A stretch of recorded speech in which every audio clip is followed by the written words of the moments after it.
You probably think your company's core values are, I don't know, those nice words etched into the frosted glass in the corporate lobby. Right. The ones everyone walks past every single day. Yeah, exactly. But they aren't. I mean, your company's actual core values are dictated entirely by the worst behavior your boss is willing to tolerate. Which is kind of a terrifying thought when you really sit with it. It really is. So today we are unpacking a new article from the Phoenix Performance Partners.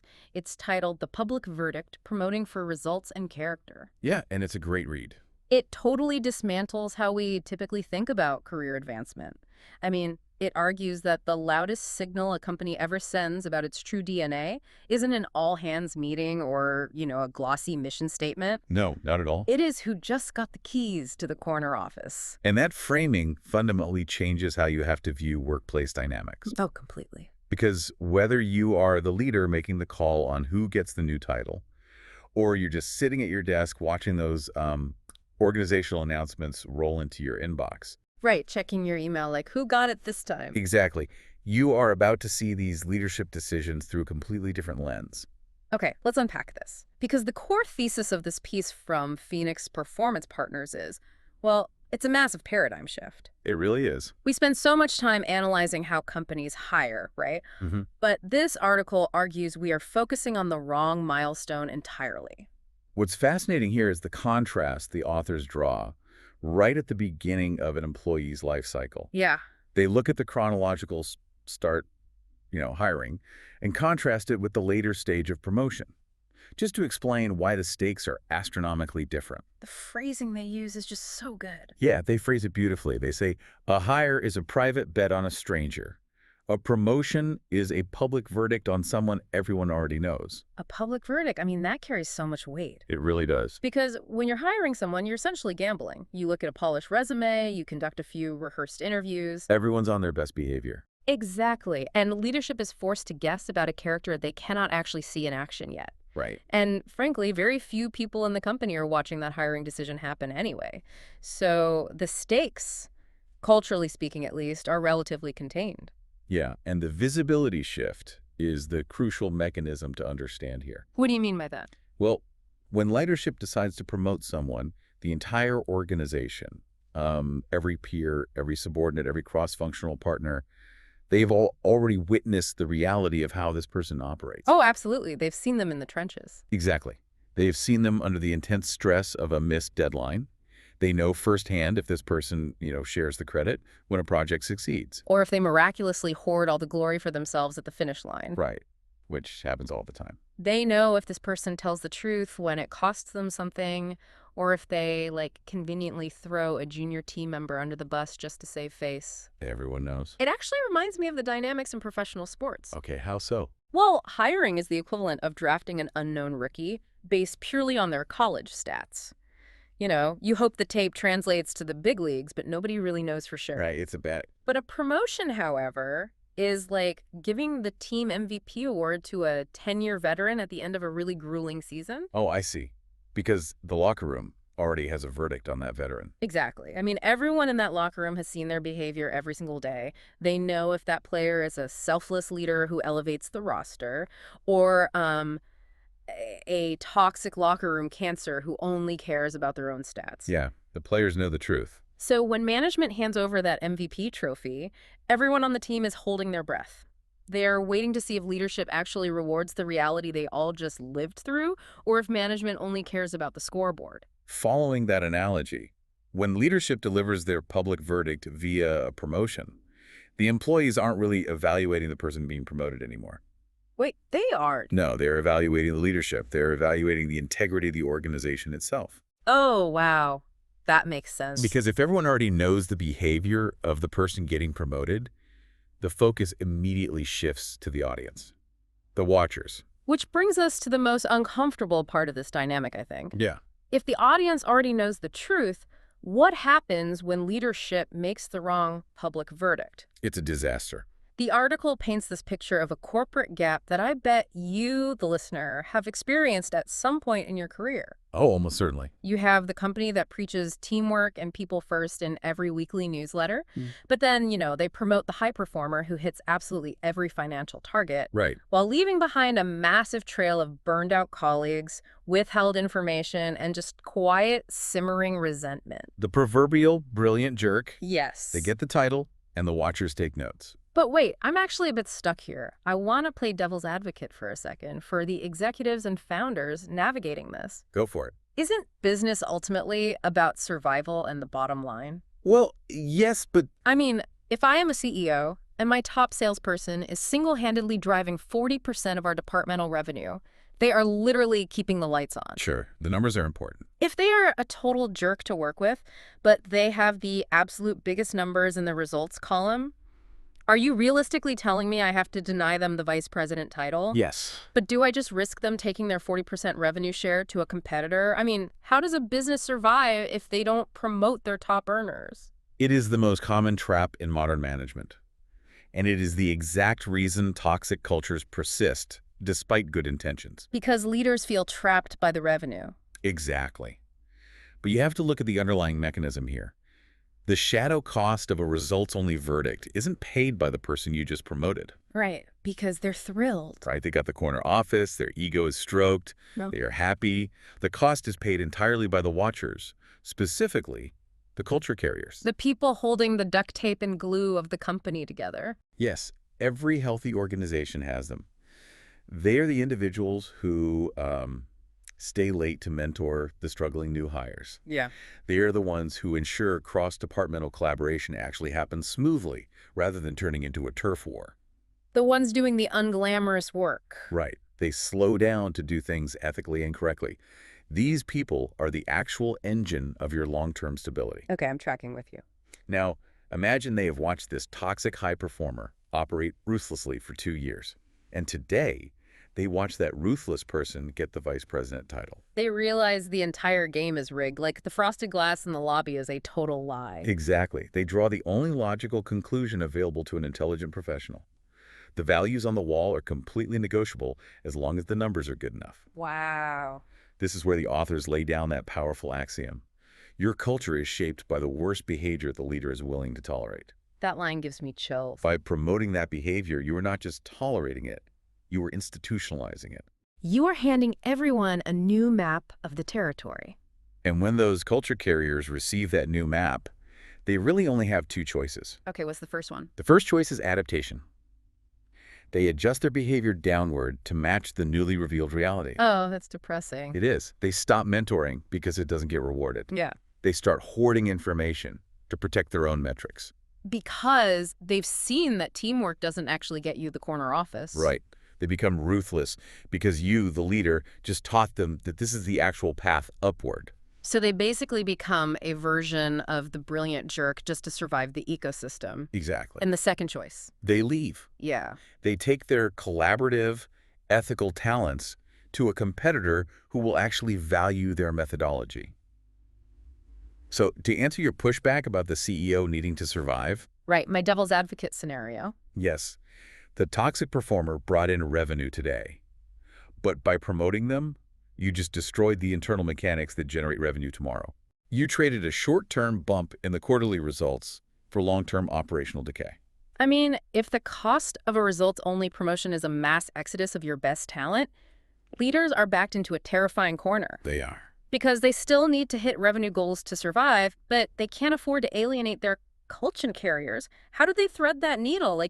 We can't just ignore results. A business is not a charity.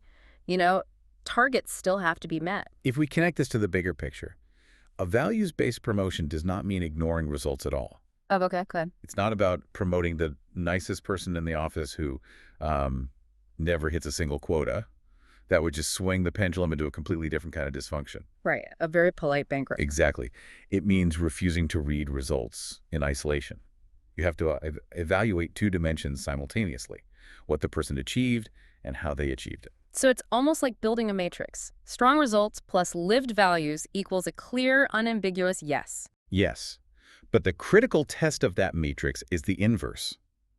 Strong results achieved by violating the core values. That has to be a hard, unyielding no. That takes guts. It does.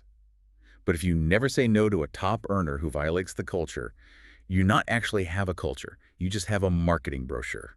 Ouch.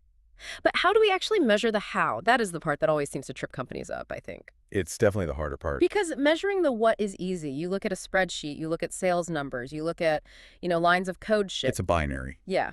But the how feels so subjective. It feels like it relies entirely on gut feel. Yeah. And honestly, gut feel in corporate advancement is incredibly dangerous. No, absolutely. It's the shadowy corner where unconscious bias, favoritism, and proximity bias quietly live and thrive. Which is exactly why you have to pull the how out of the realm of gut feel and build structural mechanisms to measure it. How do you do that? We don't measure the person's personality.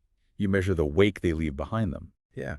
Organizations do this through systemic upward feedback, comprehensive 360-degree reviews, and tracking retention rates under specific managers. Oh, that makes sense. If a director is hitting their numbers, but HR data shows a 50% annual turnover rate on their specific team, well, you have a measurable data point for their how. It's like looking at a ship's wake instead of just checking its speedometer. Exactly. I mean, if the ship is moving fast but capsizing every smaller boat in the harbor, the speed doesn't justify the damage. That is a brilliant way to visualize it.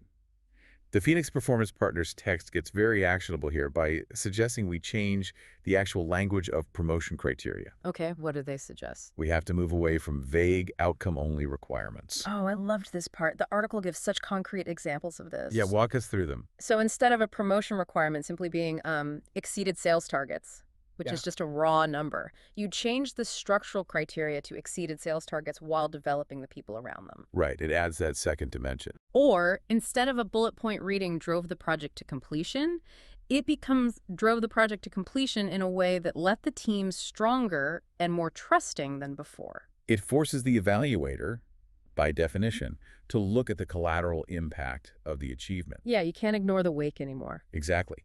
If someone doubled their sales, but their entire support staff is actively requesting transfers to other departments, they failed the criteria.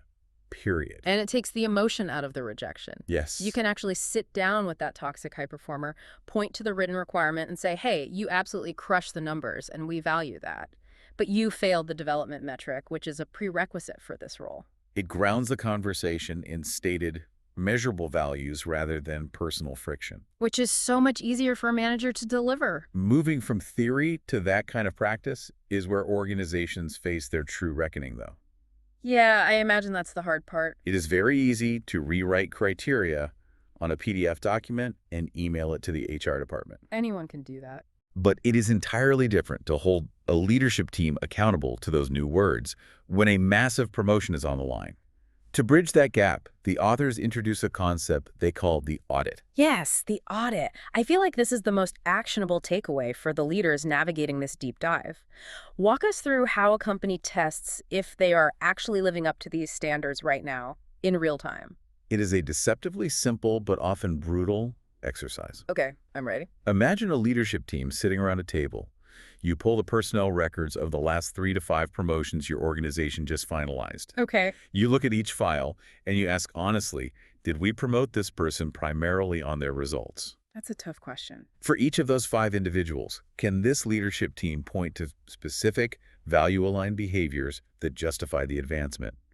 Or, when pressed, are we only pointing to revenue numbers, client acquisitions, and project completions? It forces a mirror onto the leadership team.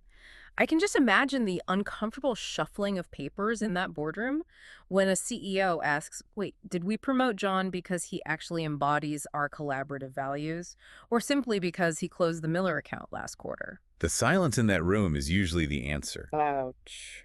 But the most revealing part of the audit is the final, ultimate test. What is it? You look at those recent promotion cycles and ask, is there someone we explicitly did not advance because they protected our culture at the expense of a flashier number? Oof.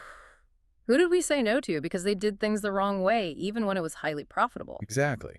If a leadership team cannot point to a single concrete instance where they sacrifice a short-term numerical gain to protect their cultural integrity, Then their promotion criteria and their stated values are operating in two completely different universes. They are not talking to each other at all. Right. So if the answer is nobody, your culture is an illusion. It is a tough pill to swallow, but recognizing that disconnect is the first mandatory step to fixing it. Here's where it gets really interesting, though. Okay. Let's say a company successfully does the audit.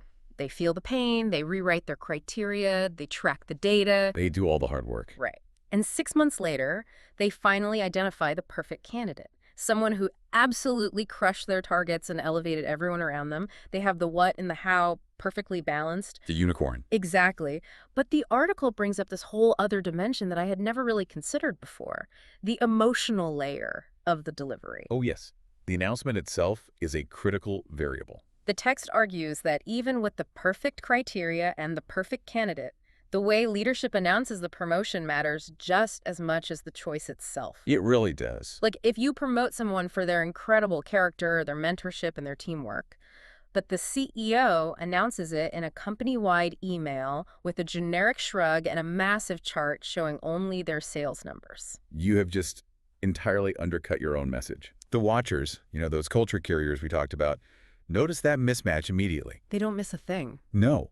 They will read that email and think, okay, the CEO is only talking about Sarah's Q3 revenue graph. Yeah. All that stuff about her mentorship was just fluff. The revenue must be the real reason she got the job. Because the audience always reads the subtext. They read what you choose to highlight. So how does leadership get this emotional layer right? I mean, how do they stick the landing? By naming the how out loud, with deliberate, genuine conviction. Okay, what does that look like? When leadership stands up in front of the team at an all-hands meeting, or when they draft that organizational announcement, they must explicitly tell the story of why this person was chosen, moving entirely beyond the spreadsheet. Tell a story, don't just show a graph. Exactly. They need to say, we are promoting Sarah to director. Yes, her division exceeded revenue. But more importantly, when the supply chain crisis hit us blindly in October, she spent 3 late nights helping a peer in a completely different department reorganize their logistics, expecting 0 credit. Oh, I see. You highlight the specific behavior you desperately want to see replicated. It ceases to be just a ceremonial pat on the back for one person. Yeah. It becomes a pedagogical moment for the entire company. A teaching moment. Yes, you are actively, publicly teaching the organization what the path upward actually requires. You are handing them the true blueprint for success. That's incredibly powerful. Done correctly and with real conviction, announcing a promotion turns a dry, administrative HR task into a deeply culture-defining moment. It takes the invisible values and makes them undeniable. It takes those words off the frosted glass in the lobby and forces them directly into the lived, breathing reality of the employees. It perfectly aligns the structural rewards of the business with the behavioral expectations of the culture. And when those two things are in harmony, an organization becomes incredibly resilient. So what does this all mean if we zoom out and look at what this means for your career? Yeah, bringing it back to the listener. Whether you are a senior executive currently holding the power to hand out new titles, or you are an ambitious professional trying to decipher the unwritten rules of your corporate ladder, you now have the toolkit to read the true DNA of any organization. You really do. You do not need to guess anymore. Stop reading the mission statements printed on the coffee mugs. Stop staring at the lobby walls. They won't tell you the truth. Start analyzing the decisions. Look closely at who got rewarded for what specific actions and at whose expense, because that decision is the only public verdict that actually matters. That is the definitive takeaway for reading your environment. Yeah. But, while we have spent this entire deep dive focusing on how organizations and leaders observe and promote others, I think it is crucial to leave you with a thought about your own trajectory. Ooh, okay. I want you to turn the lens inward for a moment and conduct a personal audit. I love this, putting ourselves in the hot seat. Think about your own most recent advancement or a major professional success you have claimed recently. Okay, I'm thinking of one. Imagine you had to stand in front of your peers today, in your own office, and justify why you hold your current position. Right. But here's the catch. You are not allowed to use a single number. Oh, wow. No metrics, no revenue goals, no completion percentages, no budget sizes. Could you do it?